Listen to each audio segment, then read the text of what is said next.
Hi and good day to everyone. Again, this is Michael and welcome to BDO Nomura Pinoy Investor Facebook Group. So, before we proceed with our next presentation, which is selling of stocks using the BDO Nomura platform, may mga questions yung mga groupmates natin, no? So, let's answer it. So, question from our groupmates, number one, how to compute for the stock buying transaction fees? So, ito po yon. For computing the fees for buying, two consideration po, no?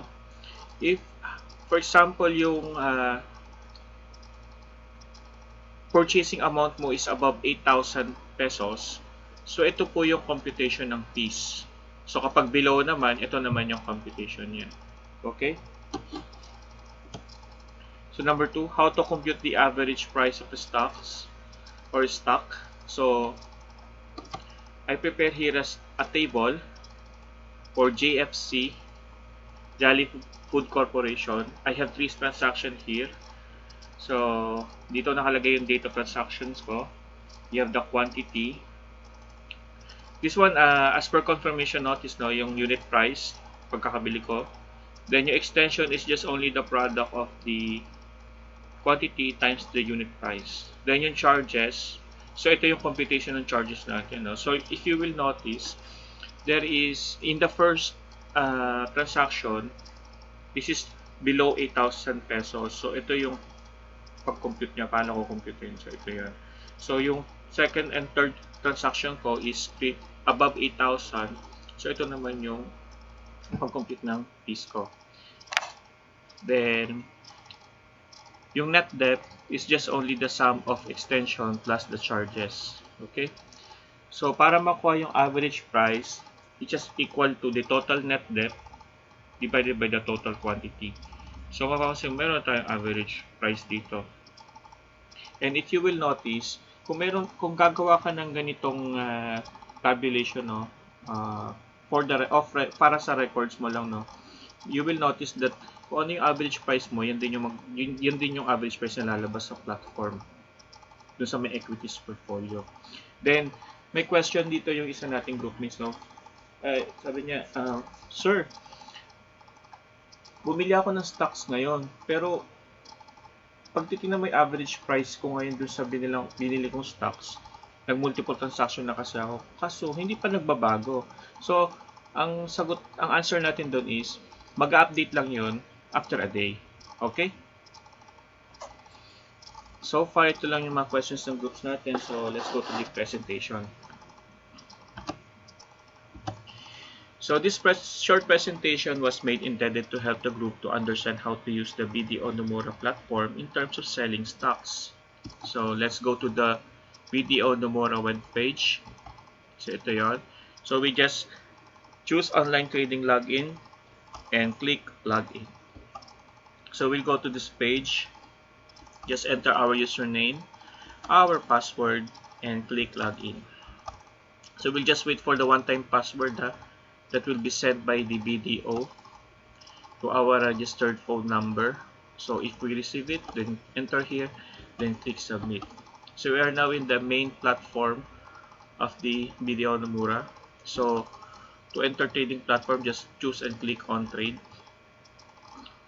So ito na yung pinaka-trading platform natin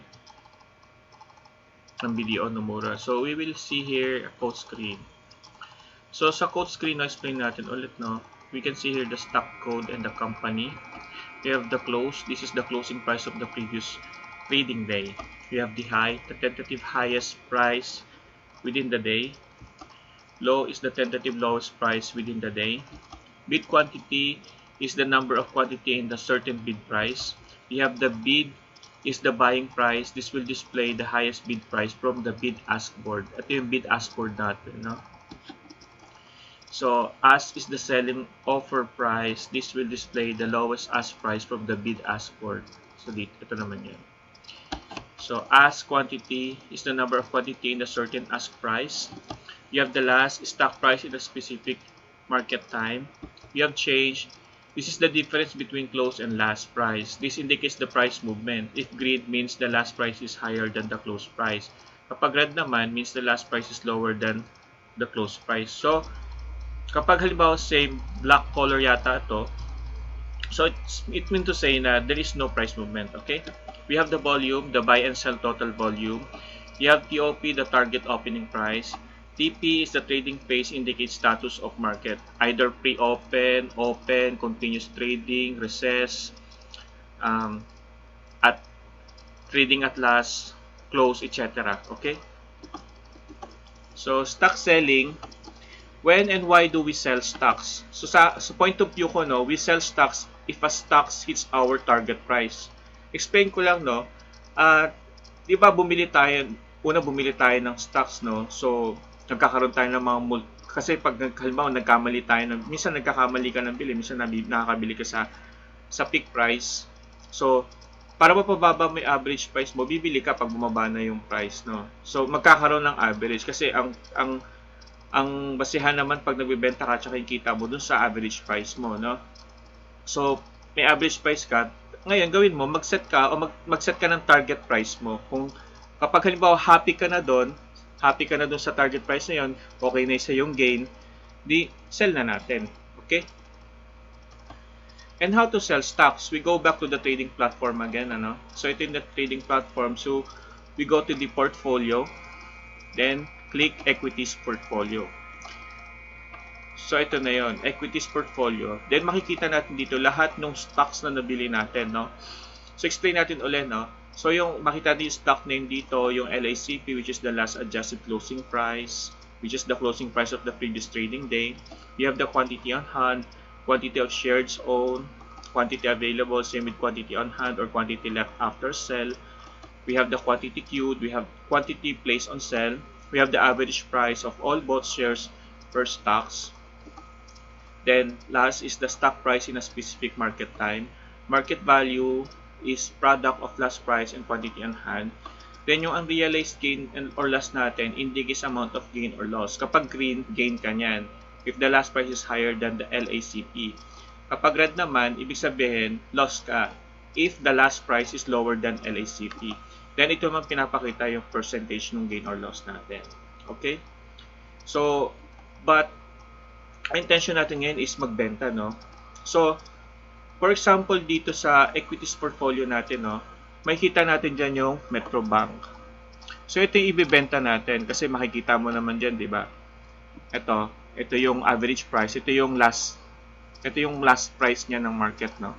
So, that's ito yung realized gain niya. So, makita natin yung quantity on hand natin, yung average price, last price, then unrealized. So, ako niya, nung time na yung happy na ako dyan. So, gusto ko ibenta yan. Bibenta ko na yan, di ba? Masaya na ako eh. Okay na sa akin yung gain 10%. So, click lang natin tong halimbawa Metrobank, click natin yung sell. So, automatic, yung order pad natin magbabago ng kulay. Magiging color red. Okay? But how to place a sell order? So, placing a sell order on the order pad. So, take note natin yung action dapat sell. Okay? So, yung price. So, kung consider natin dito yung ask price, no? Ask price dito sa may board. Bid ask board. So, yung first 5 selling offering price. So, kung pwede natin kopyahin dyan, kahit ano dyan, o kaya kung gusto mo mag-set ng iba, okay lang. Basta dyan lang yung range niya, yung price mo. Okay? So, then yung number of trader selling. Consider din natin yung kung ilan yung nagbebenta. Yung ask or selling or offering quantity. Then, check din natin yung bid price o yung first 5 buying price, yung number of trader, then bid buying quantity. So, kung halimbawa yung price mo, nilagay mo is 87.35. So, 87.35. Pag 87.35 nilagay mo, tapos in-execute mo yan, papasok yan dito. After dun sa 87.3 mo, papasok doon yung 87.35. So, yung quantity, kung ilan yung quantity, then yung dito sa number of trader or seller, depende sa'yo. Ikaw yun. Ikaw yun mismo, one. Okay? Kung ilan yung ibibenta mo dito sa may quantity na. So, but if you like to sell the stocks immediately, then you can just choose the highest buying price, which is 86.5. Okay? Kung gusto mo mabenta ka agad, piliin mo na lang 86.5, then enter mo dito 86.5. So sa units naman, take note natin dyan lagi, kailangan sundin pa din yung minimum board lot during selling. So sa PSE board, no, sa PSE board, minimum board lot, so yung price ng ating Metrobank is ranging from 50 to 99.95. So yung minimum board lot niya is 10. So pwede natin ilagay dyan, multiple, yung 170 kasi multiple naman siya ng 10, so okay lang siya. Okay?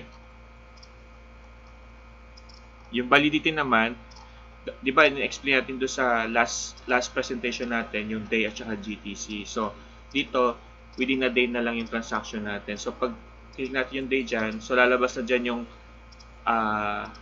total value ng 170 units at 86.5 per share. So, dyan din yung papakita yung transaction fees natin. So, if it's okay with you, if it's okay with me and with you also, input natin yung trading pin dito, then click sell. After natin click yung sell, there is a confirmation message, no? It appears here kung ano yung successful ba yung, kung confirm ba yung execution ng sell order mo. Okay? And how to check your sell order? Then we will just go to the trading platform again, click yung order book, then click mo yung order status.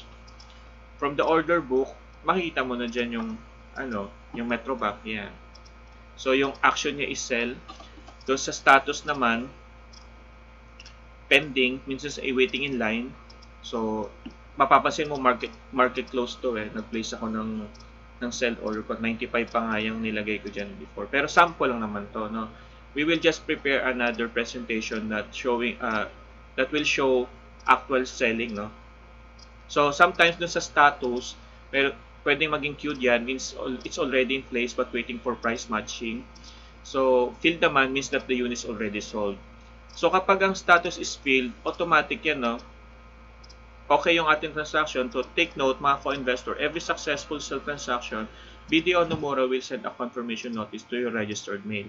So may nagtatanong, may nagtanong sa akin, sir, wala rin man ako na-receive. Sabi nila, di ba, pagka merong successful yung transaction mo, buy order man o sell order, may confirmation. So actually, afternoon naman yun nare-receive mo yun, after ng market hours, ma-receive mo. Kapag hindi, so the next day na lang.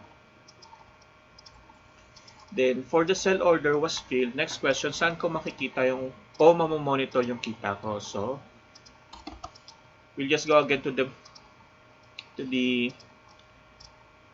trading platform, then we go to portfolio, then we click on realized gain or loss. So dito natin makikita yung realized gain ko, yung gain natin, okay? Yung total, yung sell natin, okay?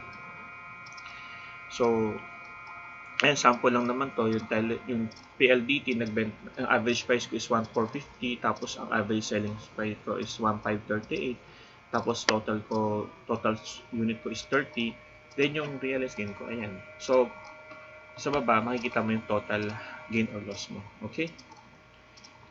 So, end na yung ating presentation. So, para sa mga groupmates natin na may mga questions, so, mag-post na lang po kayo sa sa wall natin sa BDO Pinoy Investor Facebook group. So, yung mga group naman natin almost always active. So, they will answer and they will share their ideas. Okay? Siyempre ako din. And I want to share a best quote from Robert Kiyosaki that don't work for money, make it work for you. So, dapat ganito maging thinking natin, no? Huwag tayo magpapakahirap lagi na kumita ng pera. Kailangan kung meron man tayo extra money, dapat yung pera na yon invest natin para magkaroon din tayo ng additional passive income. Okay? Para pandagdag din naman sa business. Okay, guys? Thank you for watching and see you on the next video regarding how to cancel and revise order using BDO Nomura Trading Platform. And God bless you and happy investing po!